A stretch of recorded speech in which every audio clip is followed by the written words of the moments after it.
तो दोस्तों आज की इस वीडियो में हम लोग दो टॉपिक्स के ऊपर एक साथ चर्चा करने जा रहे हैं। एक टॉपिक जहां पर भारत के डिफेंस सेक्टर में एक महत्वपूर्ण क्रांतिकारी बदलाव ला सकता है, तो दूसरी खबर भारत और अमेरिका के नए रिलेशनशिप और इसके साथ साथ दोनों देशों के बीच में होने जा रही दो बड़ी एनर्जी डील्स को लेकर आज की इस वीडियो में हम लोग डिस्कस करने जा रहे हैं। वीडियो को एकदम अंत तक देखते हुए चैनल को सब्सक्राइब जरूर कर दीजिएगा। तो सबसे पहले भारत और अमेरिका को लेकर ही बात की जाए।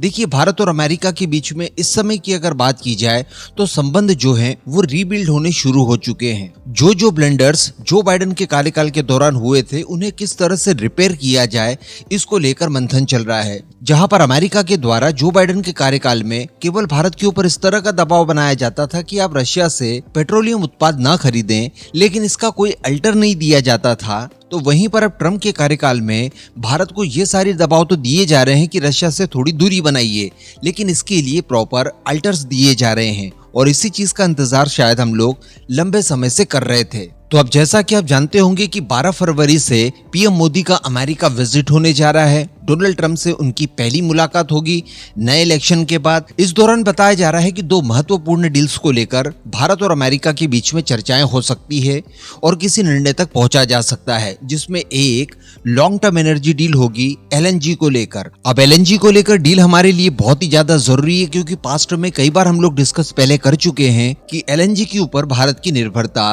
पहले की तुलना में अब हम लोग ज्यादा बढ़ाने की तैयारियां कर रहे हैं। ऐसी परिस्थिति में बड़ी बड़ी डील्स हमारे लिए अनिवार्य होगी। इसी सीरीज में हम लोगों ने देखा, पहले कतर से डील की गई थी, रशिया से जो डील की गई थी वो तो ऑलरेडी खत्म हो चुकी है। इस वजह से अमेरिका के साथ एक नए सिरे से इस डील को कंडक्ट करने की तैयारियां की जा रही है। हालांकि यहाँ पर कुछ प्रॉब्लम्स बीच में जरूर आएंगी और वो प्रॉब्लम्स आएंगी भारत और अमेरिका के बीच में दूरी को लेकर। चूंकि दोनों देशों के बीच में दूरियां बहुत ज्यादा है, इस वजह से ट्रांसपोर्टिंग ज्यादा लगती है और इस वजह से एलएनजी भी महंगी हो जाती है।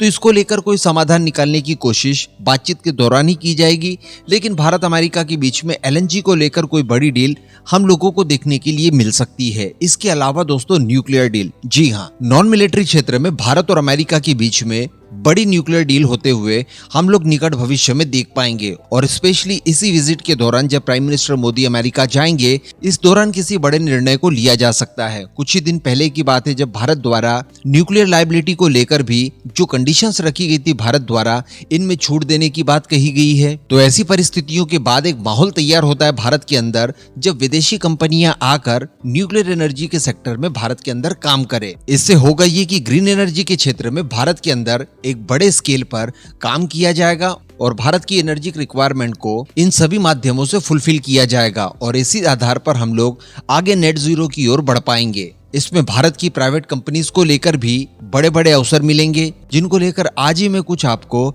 इंपॉर्टेंट वीडियोस देने जा रहा हूं। उसके लिए भी आप इंतजार करिएगा। बाकी भारत अमेरिका के बीच में जल्द ही एनर्जी के सेक्टर में ये दो बड़ी डील्स होते हुए हम लोग देख सकते हैं। तो लेट्स सी क्या होता है जब पीएम मोदी अमेरिका के विजिट पर पहुंचेंगे। अगली खबर की बात की जाए तो ये भारत के डिफेंस सेक्टर के ड्रोन संबंधित खबर से जुड़ी हुई है। यहाँ पर हम लोग बात करने जा रहे हैं आर्चर एनजी को लेकर। आर्चर एनजी की बात की जाए तो ये मेल क्लास का एक अटैक ड्रोन होने जा रहा है, यानी मीडियम एल्टीट्यूड हाई एंड्योरेंस। बताया जा रहा है कि ये खुफिया निगरानी के साथ साथ अटैक करने में भी सक्षम होगा। 1750 किलोग्राम इसका मैक्सिमम टेक ऑफ वेट होगा, जिसमें 300 किलोग्राम तक का पेलोड ये अपने साथ लेकर कैरी कर सकेगा। 1000 किलोमीटर तक की ये आपको ऑपरेशनल रेंज देगा, जो कि आपको काफी लंबी दूरी के ऑपरेशंस पूरा करने में काफी ज्यादा मददगार साबित होगा। तो अब बताया ये जा रहा है कि बीते जनवरी यानी जनवरी 2025 में इसके हाई स्पीड पर लो स्पीड पर टैक्सी ट्रायल्स वगैरह कंप्लीट हो चुके हैं, जो कि पूरी तरह से सफल साबित हुए हैं। और इन परीक्षणों के बाद बताया जा रहा है कि ये अब अपने अगले चरण में जाने के लिए पूरी तरह से तैयार है, जहां पर इसकी फर्स्ट फ्लाइट को कंडक्ट करवाया जाएगा। और अगर फर्स्ट फ्लाइट की बात की जाए तो ये बहुत जल्द यानी आगामी कुछ ही दिनों में हमें होते हुए दिख सकती है, क्योंकि इसी एरो इंडिया 2025 में ही इसके इन सब प्रोग्राम को लेकर